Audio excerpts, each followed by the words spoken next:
Brahma Gururvishnu Gururdevo Maheshwaraha Gurureva Param Brahma Tasmai Shri Gurave Namaha Chinmayam Yapyat Sarvam Trailokyam Sacharacharam Tatpadam Darshitam Yena Tasmai Shri Gurave Namaha Tvameva Mata Cha Pita Tvameva Tvameva Bandhuscha Sakha Tvameva Tvameva Vedya Dravidam Tvameva Sarvam Mama Deva Deva Tvameva Sarvam Mama Deva Deva. Jai Guru. Om Sahana Bhavatu Sahana Bhunaktu Sahaviryam Karavavahai Tejasvinavadhitamastu ma vidvishavahai. Om Shanti Shanti Shanti. So where are we in our text? Page 141, first Sanskrit verse.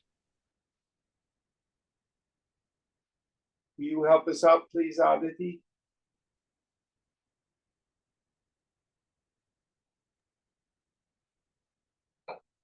Nanu vasanayaha parityagaha katham ghatate nahi tasam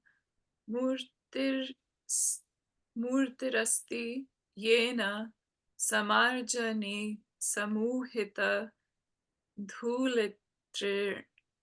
dhulitrena vadhaste nodhritya bahistya kshamaha. Objection. How this giving up of desires is effected. They have no forms. Otherwise, they could have been swept together like dust and grass, picked up in hands and thrown out. Very good question. So the desires themselves are not necessarily concrete objects. If it were like grass or a rubber ball or an old dish, you just toss it out. But how do we give up a desire? Excellent question. Let's see what Vidyaranya answers. Maivam upavasa jagaran vatta duppa patteha swabhava prapta yor bhuje kriyanidrayor murta dve api tat parityaga rupe upavasa jagarane sarvairapyanushtiyeta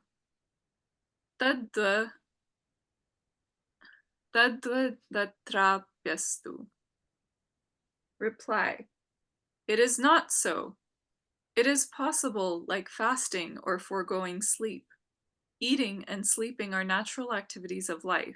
They are formless, yet people observe fasts and vigils in the form of giving them up. Let it be like that here also. So it's pretty straightforward. Even though they are proclivities of the mind, they can be given up. Now, I'm not sure whether he's going to get to this, but let me address the issue. So, I was talking with a young man with whom I'm working. He's young, he's 34. And 10 years ago, he was actually involved in getting a master's degree in Buddhist studies and in an outfit that was associated with the Niropa Institute, so Tibetan Buddhism. And what he was talking about now at the age of 34, he went out dancing with some friends and he lived such a disciplined life and he just wanted to be liberated.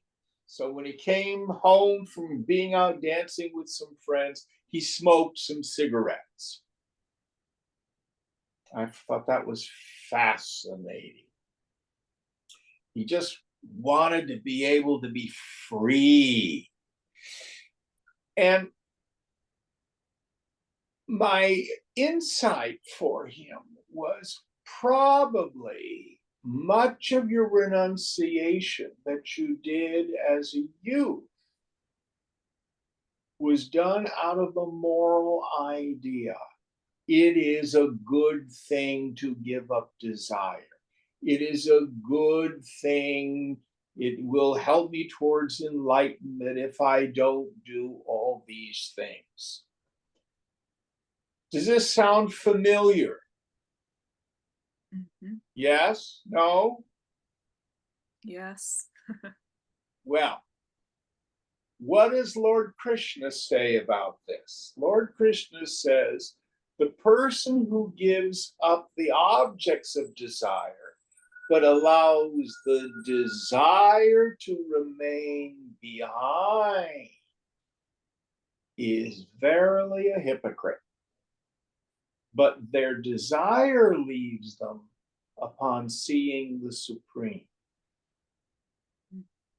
So what will happen is if we practice renunciation, giving up of desires, out of some moral idea, the desire's still there. We've really just gotten rid of the objects of desire.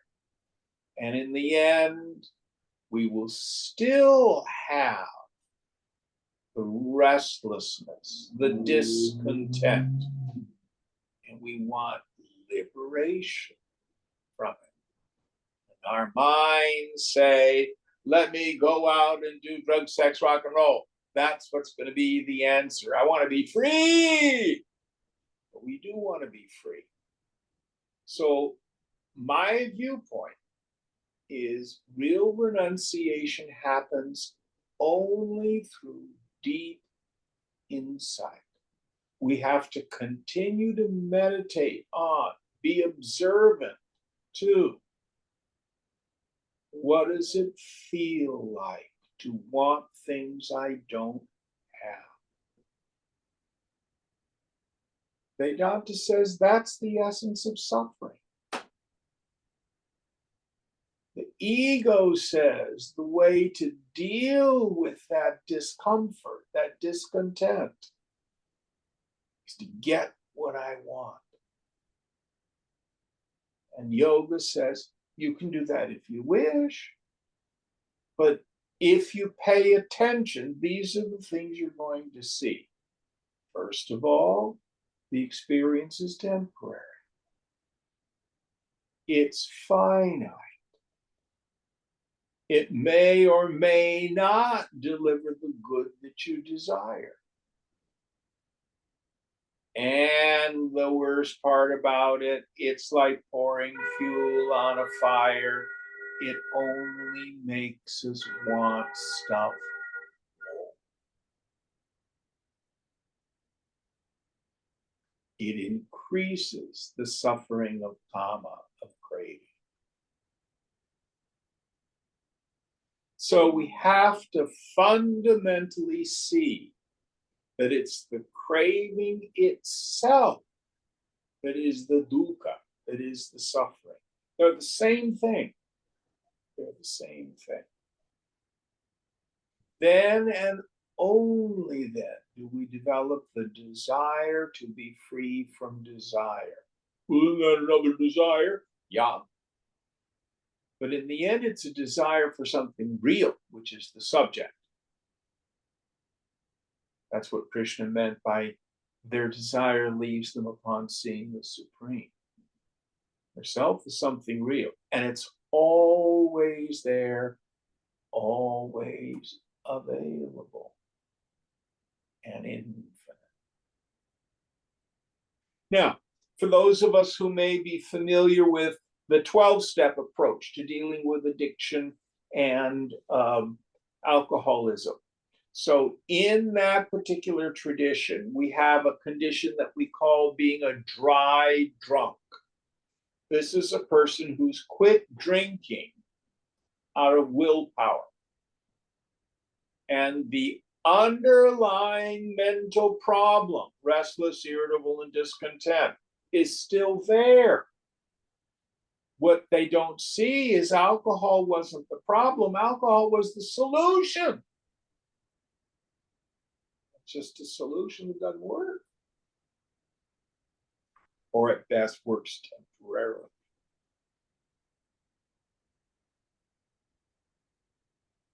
And what does recovery do that's different than just being dry? It provides us with a spiritual experience based on the idea that what the human heart really wants is to rest in the infinite.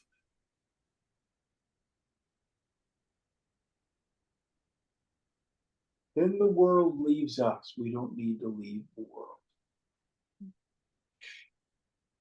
This is why in the Hebrew scripture, the first and greatest commandment is to love God. Everything else falls away.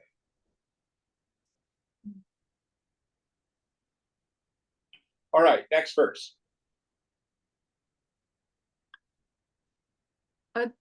Adya sthitva niraharam इत्यादि मन्त्रेण संकल्पं कृत्वा सावधानत्वेनावस्थानं तत्र त्याग इति चेत्. Objection.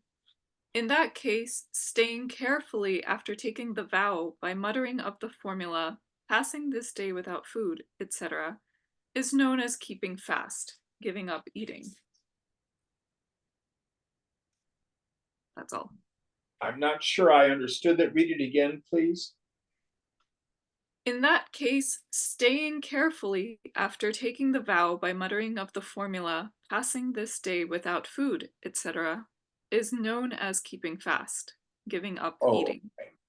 Yes. So what he's saying is it's the discipline. I'm not going to eat today, and I'm going to chant this mantra that I will pass this day without food. Let's see what Vidyaranya says.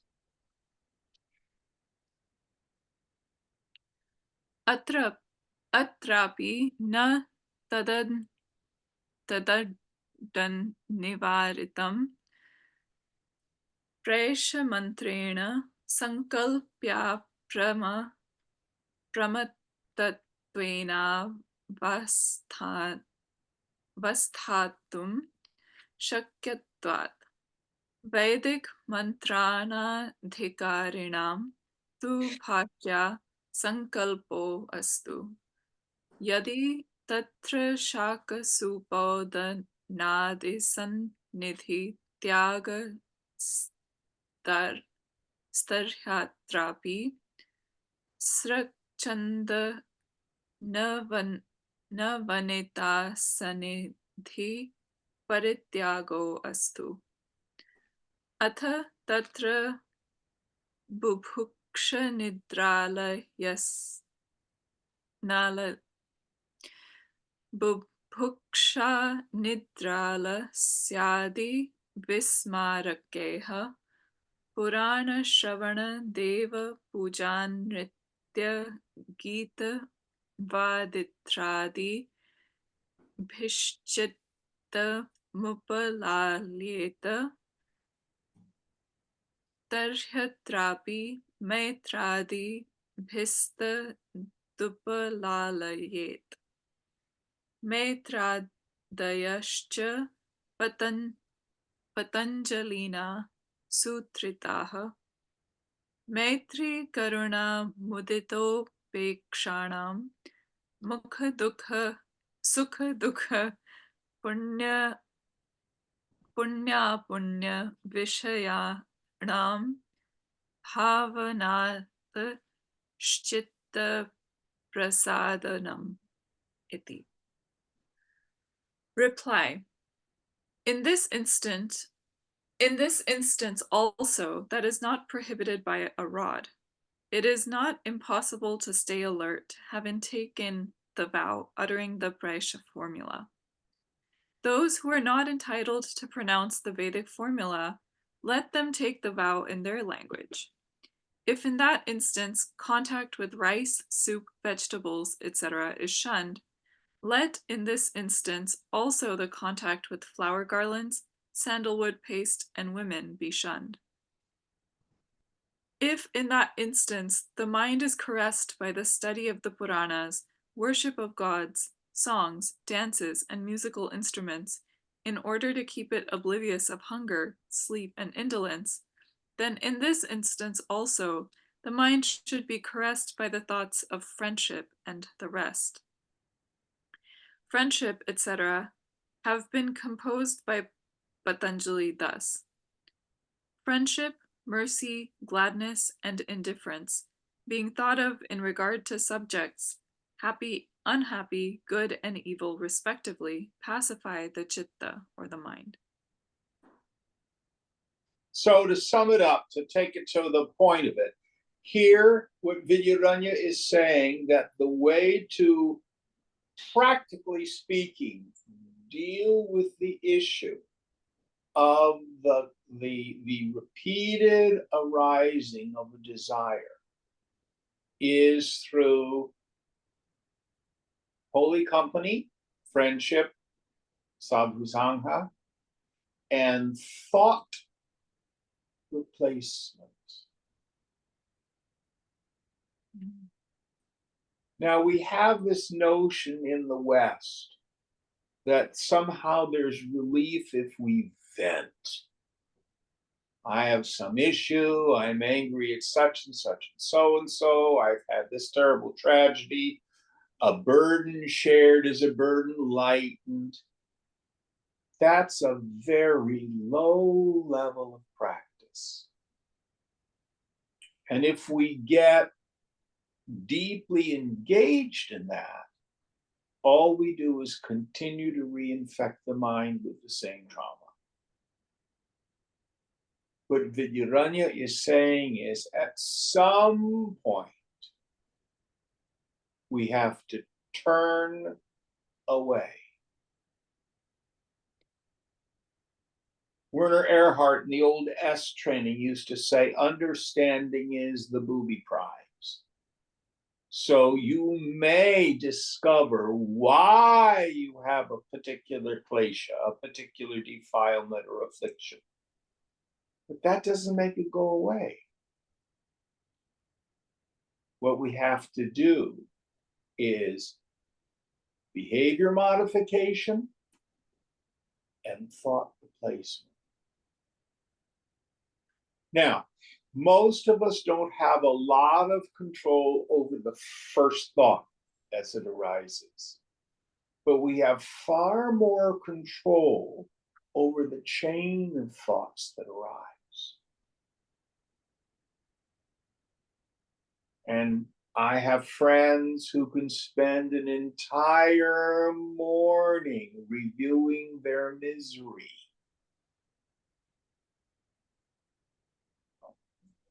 Yoga is not a moral thing. Knock yourself out.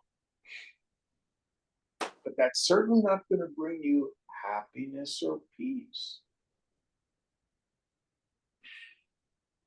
Now, going back to the 12-step paradigm, way back when the old timers used to say, I don't care what your problem is, go work with another alcoholic. Oh, there's a lot of good yoga in that one. Because what they're suggesting is what we call seva, service.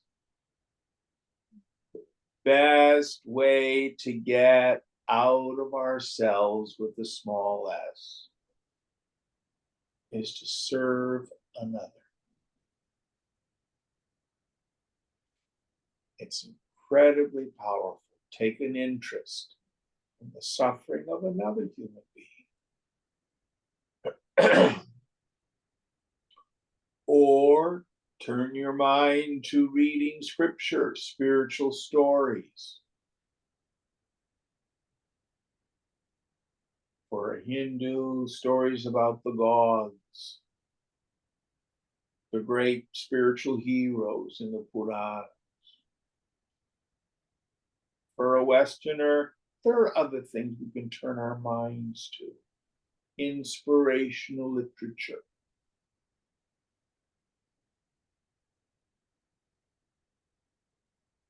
And keep holy company.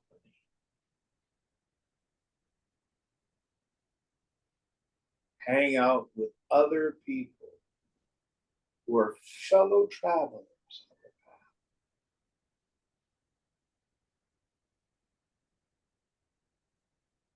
So when the Buddha talks about the three jewels, the three refuges, take refuge in the Buddha, the awakened state of mind.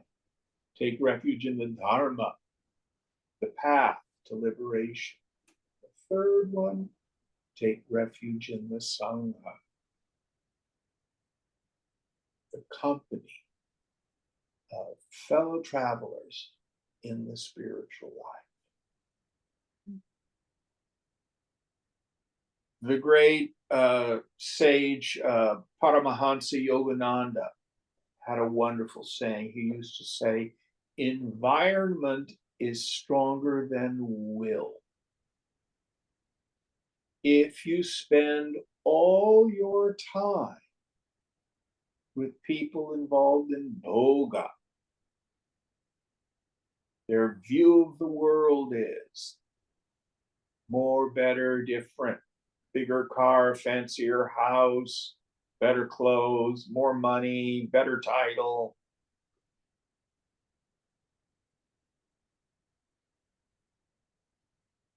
You're going to absorb those thought ideas. If, on the other hand, you keep holy company, it's much easier.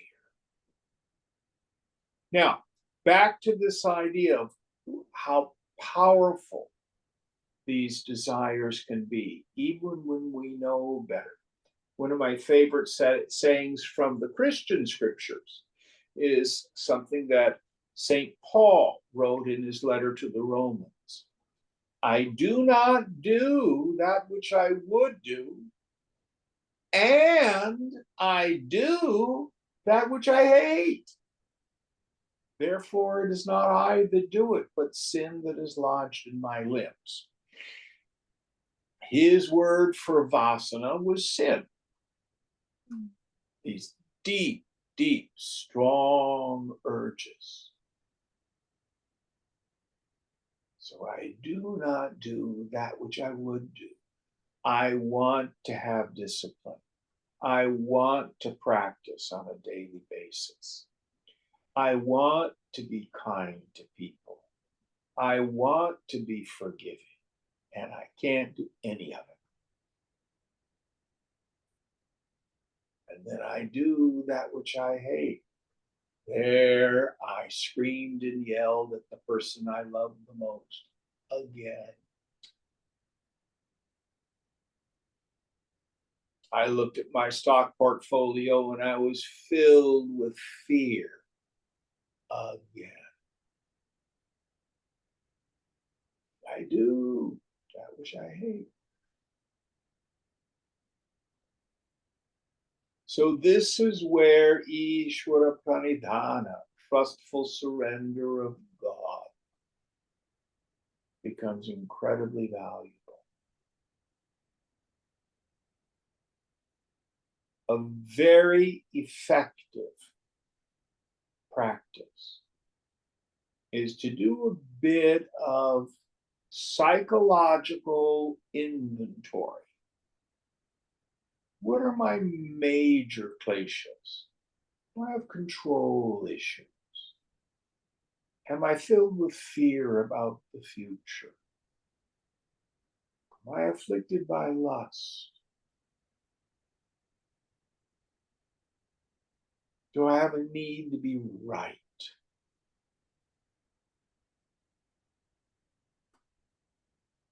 Am I envious of other people? Jealous?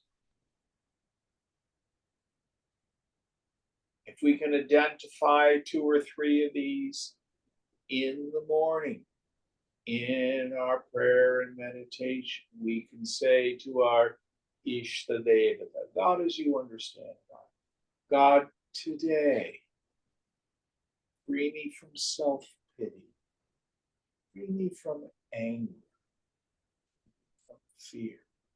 Direct my mind to where you would have me be of service. Set this as a sankalpa in the morning. Well, I don't feel it. Doesn't matter. You start by saying the words.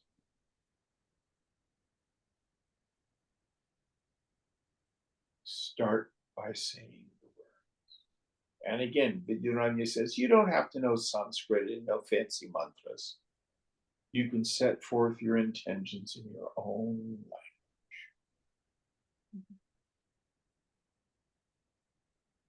Any thoughts on this practice?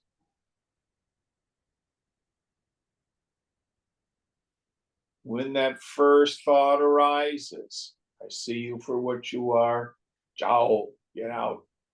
Om Namah Shivaya. Om Namah Shivaya. Om Namah Shivaya. We learn not to get involved in the theme of the theme.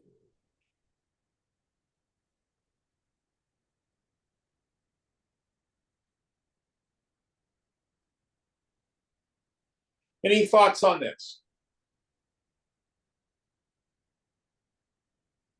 Next verse. चित्तं हि रागद्वेष पुण्यपापैः कलुषीक्रियते रागद्वेषौ च पतञ्जलिः सूत्रयामास मुखानुशयी रागः दुःखानुशयी द्वेष इति स्वेनानुभूयमानं सुखमनुशेते कश्चिद्धि वृत्तिविशेषः सुखजातीयं मे सर्वं भूयात् इति तच्च दृष्टादृष्टसामग्र्य भावान् सम्पादयितुं शक्यम् अतः स रागाश्चित्तं कलुषीकरोति यदि सुखीष्वयं मैत्रीं भावयेत् सर्वे अप्येते सुखिनो मदीयाः इति तदा तत्सुखं स्वकीयमेव सम्पन्नमिति भावयतस्तत्र रागो निवर्तते यथा स्वस्य राज्याभावे अपि पुत्रादिराजस्य rajyameva swakiyam swakiyam rajyam tadvat. Nivritte cha rage varshasvatitasu shat sharat sharatsaridiva sittam prasidati. The mind is rendered impure by love, hate, virtue, and vice. Patanjali has also described love and hate in aphorisms thus: attachment is that which dwells on pleasure. Aversion is that which dwells on pain.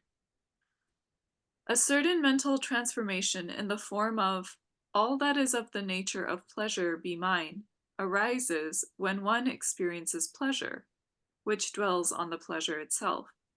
Such desire for all kinds of pleasures remains unaccomplished because of the absence of means, seen or unseen. Therefore, this attachment to pleasure makes the mind impure. When one applies the thought of friendship on happy people thus, all these happy people are mine, then by thinking that the happiness is, as it were, his happiness, his attachment dissolves, just like one without a kingdom of his own thinks his son's kingdom as his own. When the mind is freed from attachment, it becomes pure, even as the autumnal river becomes limpid after the rains are over. So the idea here is, what is the defilement that gets in the way? It is attachment. Raga Dveshacha. May I have it this way, may I never have it that way. When we move through life, of course, we're going to have experiences that the mind interprets as pleasurable and the mind interprets as aversive. There's nothing inherently wrong with that. The goal of life is not to become like a stone, aragya, with no feeling. It's vairagya, which is the supreme detachment, this capacity to be ever in the now with what's going on. And let it go, let it go, let it go. What's the tool that lets us do it? Let me see if I can't find the stone right now. We have Vishaya Ananda, the bliss that we experience through the objects. Ignorance attributes the pleasure to the object or the situation itself. This person makes me happy, it's out there. This situation makes me happy, it's out there. What the yogi wants to see is that when desire and object of desire become one, when there's a conducive environment, for a moment, the mind ceases its low-level discontent. I get a taste of the bliss of my self-nature.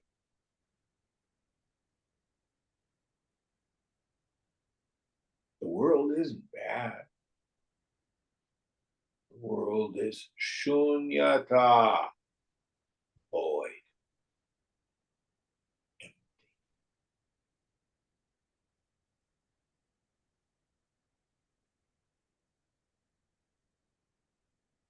So in Panchadashi, Vidyaranya has set forth a really, really clear paradigm of what goes on.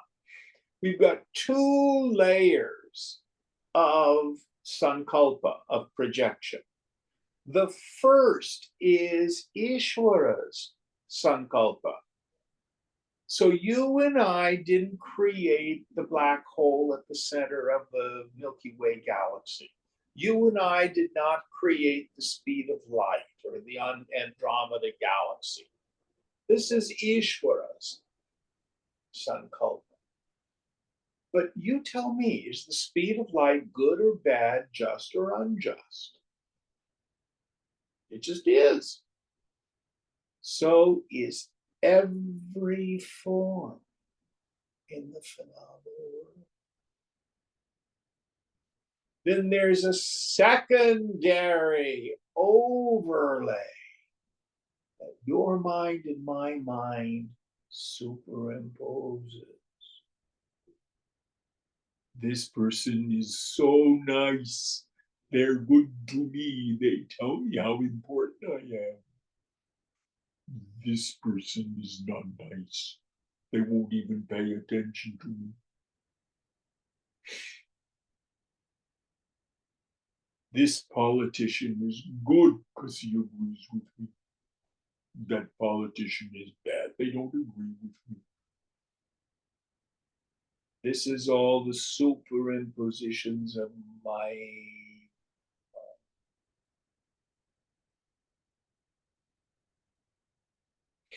What's the slogan? Nothing is either good or bad, but thinking makes it so. So the yogi understands all that we have is our opinion when it comes to value. There's no escaping it. There's nothing wrong with having an opinion. But don't confuse an opinion for the truth.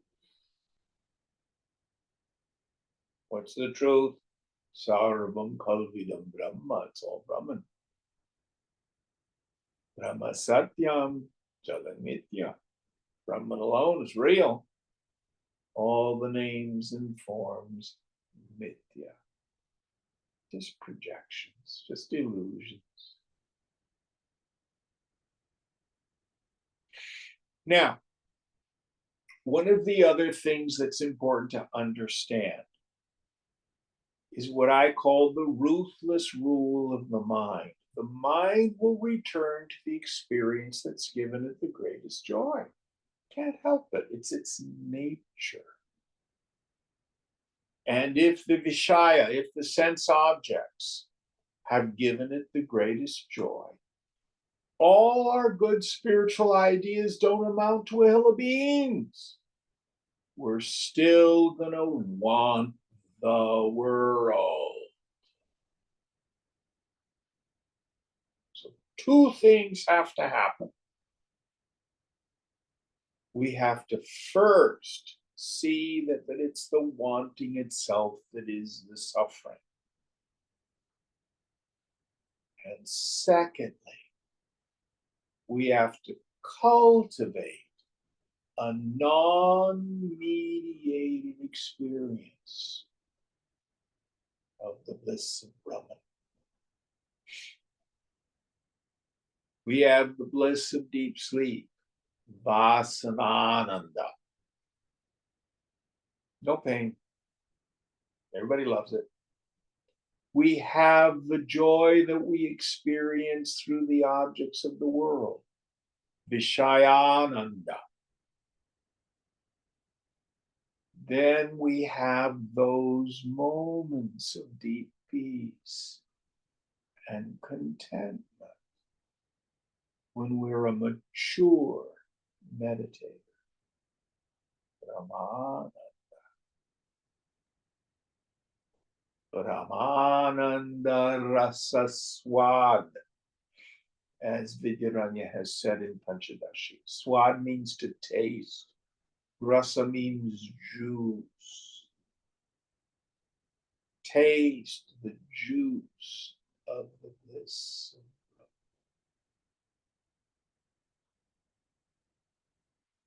And if in those spaces between our thoughts, with the attentive faculty turned within,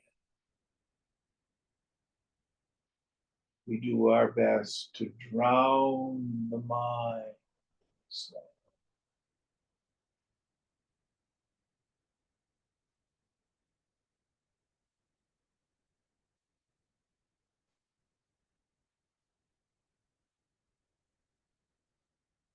Even if it's just for a flicker, for a moment.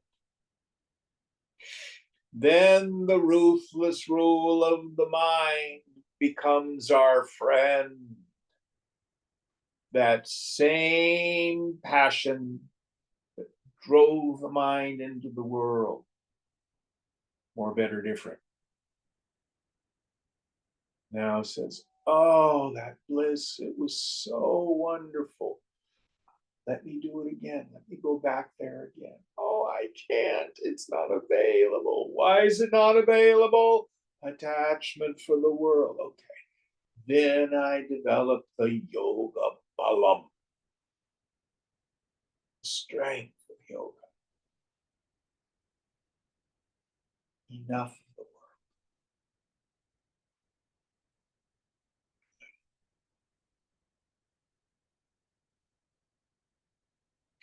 Now,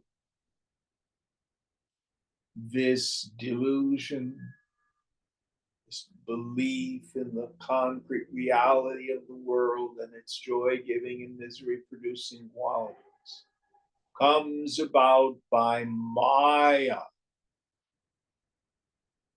the infinite delusive power of the infinite Lord. I love what Shankara says. We can't say that Maya exists. We can't say that it doesn't exist. We can say that it is powerful.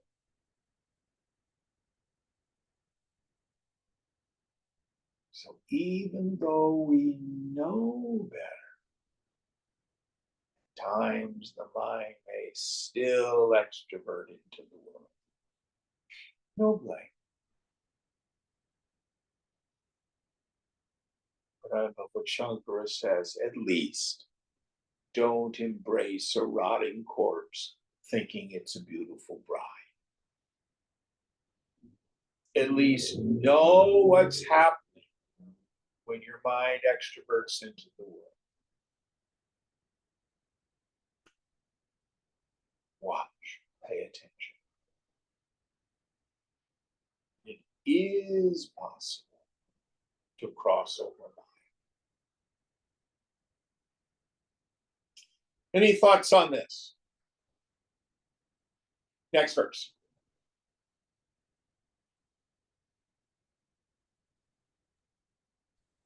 तथा दुःखमनुष्येते कश्चित् प्रत्ययः ईदृशं सर्वं दुःखं सर्वदा मे मा भूत् इति तच्च रोगशत्रुव्याघ्रादिषु सत्सु न निवारयितुं शक्यम् न च सर्वे दुःखहेतवो हन्तुं शक्यन्ते ततः स द्वेषः सदा हृदयं दहति यदा स्वस्यैव परेषां सर्वेषां प्रतिकूलं दुःखं मा भूदित्यनेन प्रकारेण करुणां दुःखिषु प्राणिषु भावयेत् तदा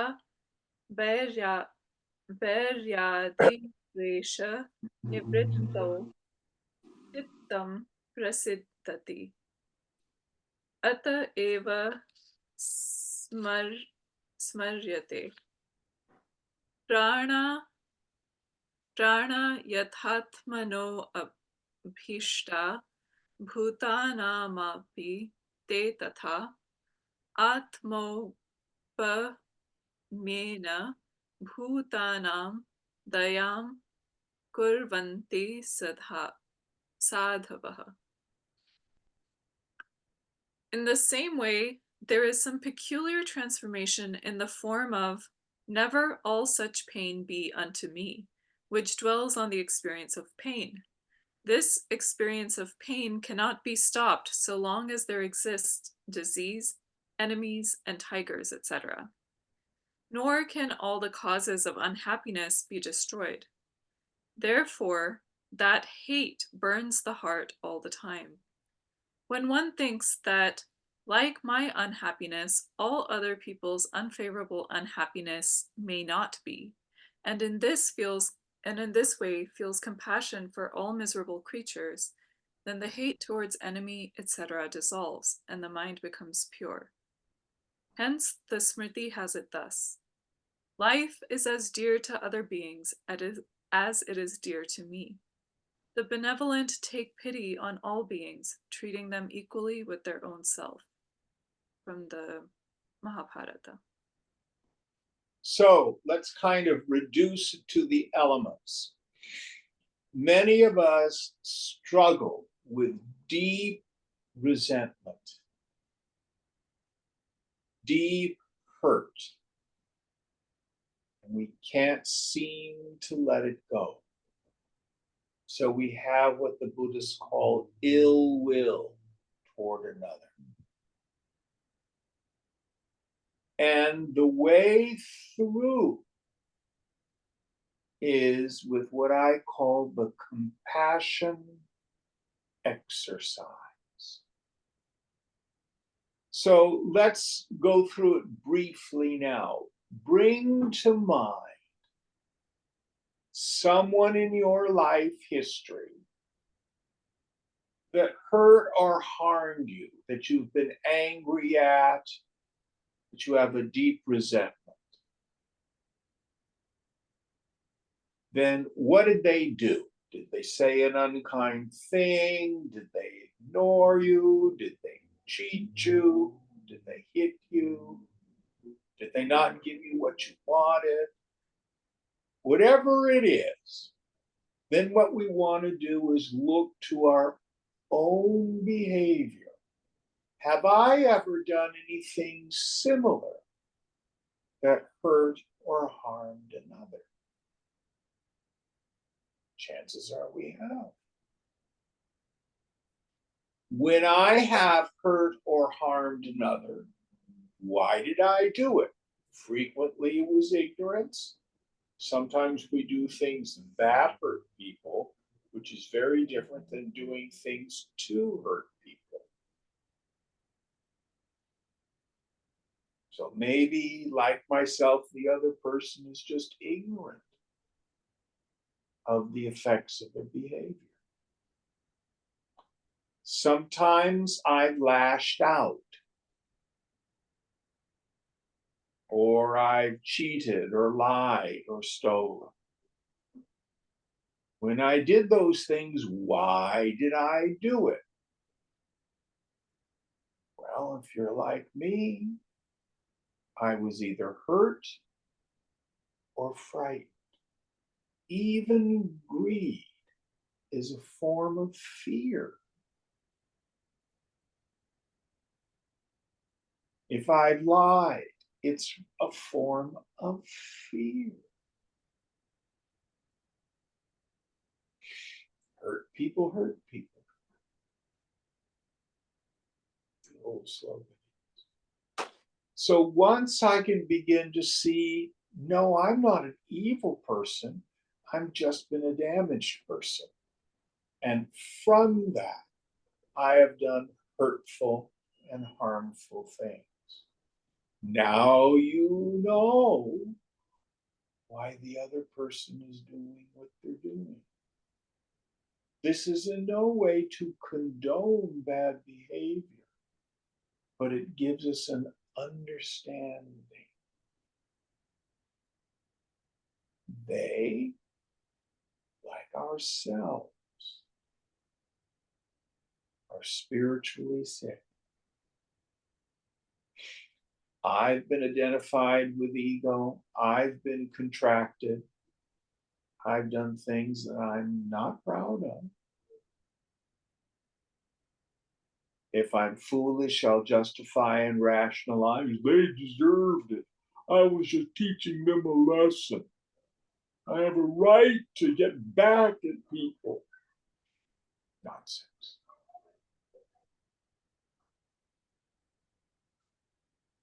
Now we know why. So frequently, when I've worked with people who've come from very abusive families, and their minds are fixated on, my father did such and such and so and so, my mother did such and such and so and so. And all they can focus on is the damage done to them. One of the things I will suggest sometimes is, why don't you write your father's biography?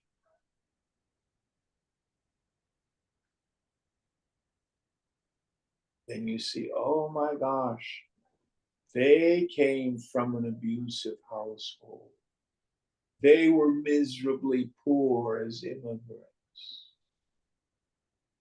They had an alcoholic mother. You may not know the whole story, but you can intuit much. And then you can see that abusive person was simply acting out a syndrome. And again, this does not condone behavior. But we can see that they are suffering human beings. That opens the door to compassion. And that paves the way for forgiveness. They, like ourselves, suffer. It's a human condition.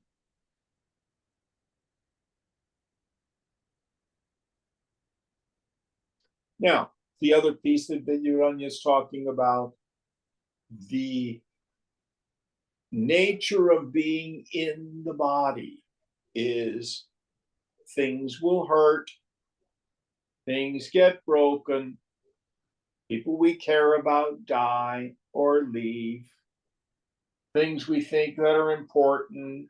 And I like to look at the whole thing as like a big sine wave. Getting what I want, I'm not getting what I want. Things are working out, things are not working out. To think that the spiritual life will allow us to hit all the green lights of life is complete foolishness. Not what it's about. And we hear this too frequently. Oh, I really felt like God was with me. I got this that I wanted. I got that what I wanted. I got this that I wanted. God's not Santa Claus.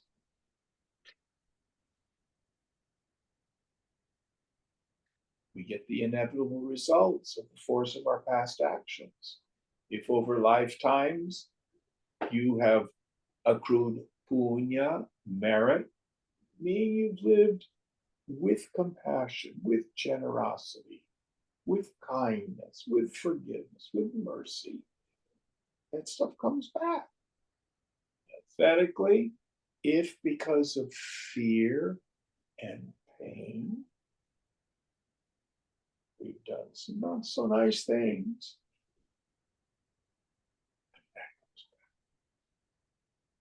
and what does the yogi want to do?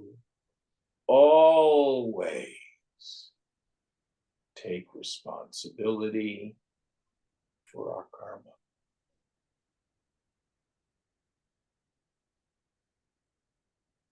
We don't always get what we want in life.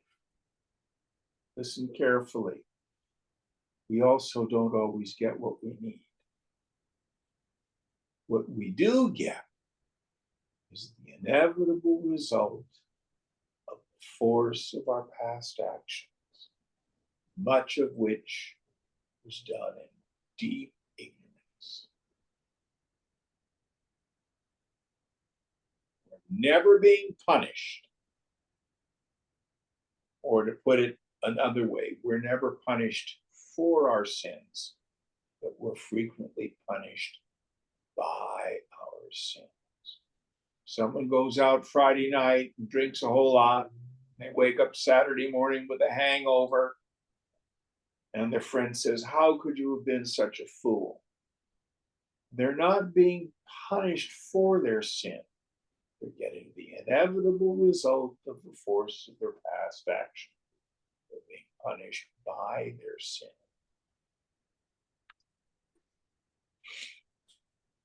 So the yogi tries to live a life of acceptance. If illness comes, certainly do what you can to alleviate the suffering.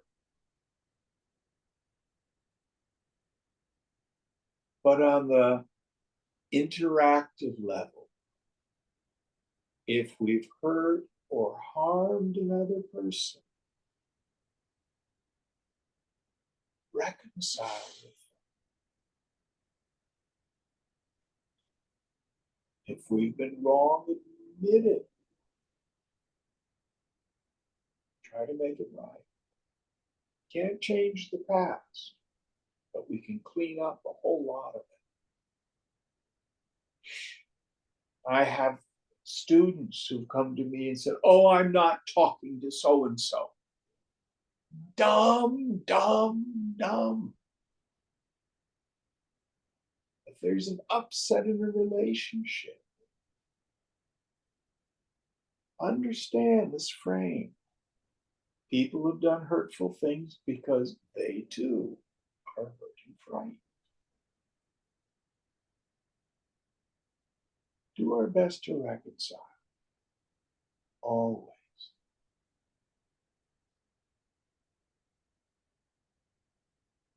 All right. Any more thoughts on this subject? Now, sometimes we endeavor to reconcile with someone else, they won't accept it. And we have to just let it go.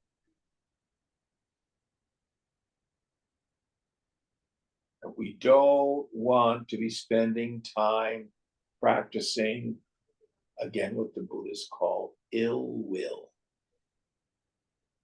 It's corrosive to the soul. Next verse. Tat prakaram cha mahanto darshayanti. Sarve atra sukhinam sukhinah santu sarva santu niramayaha sarve bhadrani pashyantu ma kaschid dukkhama nuyat. Great men show the manner it is done thus. Let all be happy here and free from ailments, and achieve good of their lives, and may none suffer pain. So this is Vidyaranyan's form of the metta meditation. So at the end of a Vipassana retreat, everybody sends forth the sankalpa in some kind of language. May all beings be happy. May all beings be peaceful. May all beings be liberated. Practically speaking, if there's someone in your life that you're having trouble with,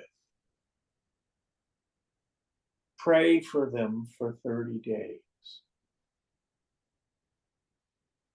Pray that they be happy.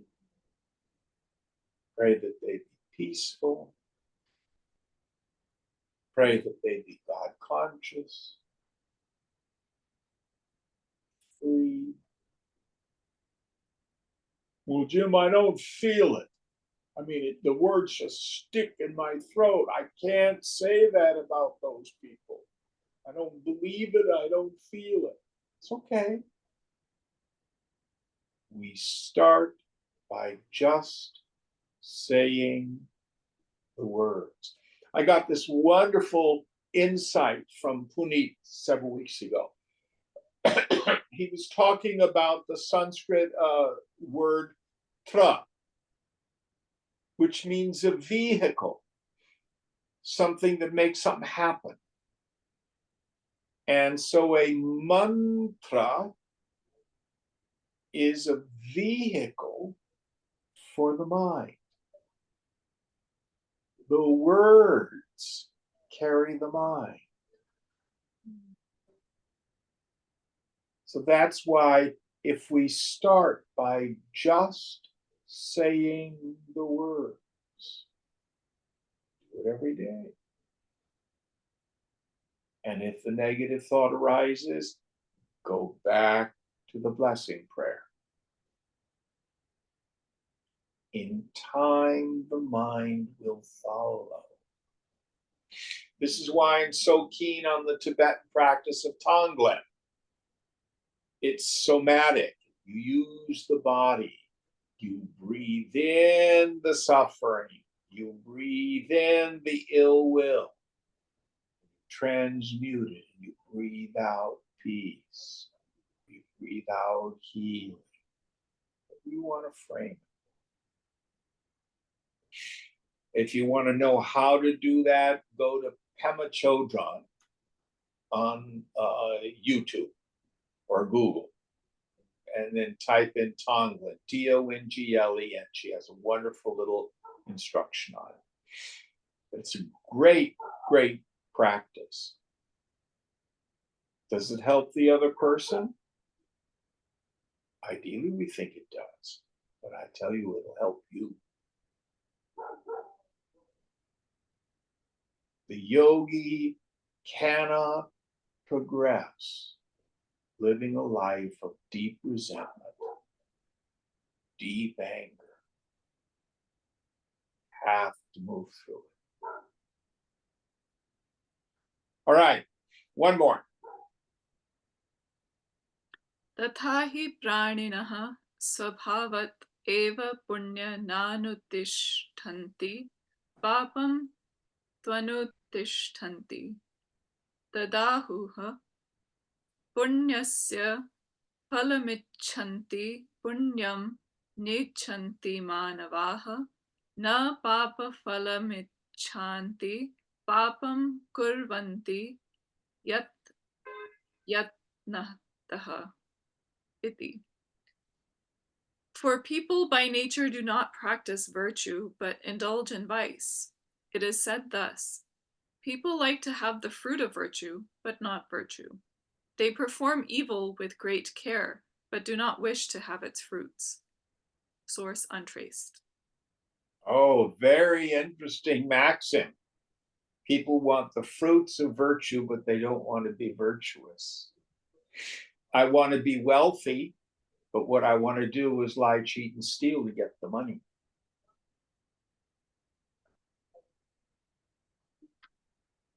I want to be friends with everybody, but I gossip. Fascinating. So we have to understand the karmic relationship between our actions, gross and subtle, and what will eventually come back to us. Again, the Master Jesus talked about this. So, for example, in the Ten Commandments, it says, "Thou shalt not commit adultery." Jesus says, if you look at a woman with lust in your heart, you've committed adultery. Thou shalt not steal. If you look at something your neighbor has and says, gee, I want that, you think it, you've committed theft. So the implication here is the energy is gross and subtle. Intention does make a difference. But intend the good of all beings. And when it's difficult, we work on it. We work on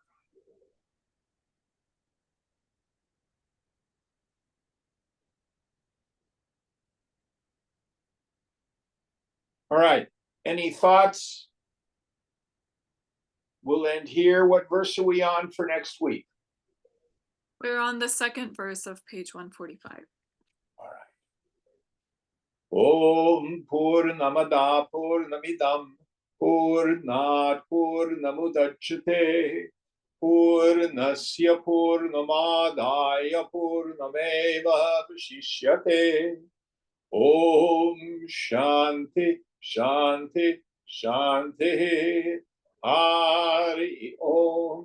Sri Guru Pyo Namaha.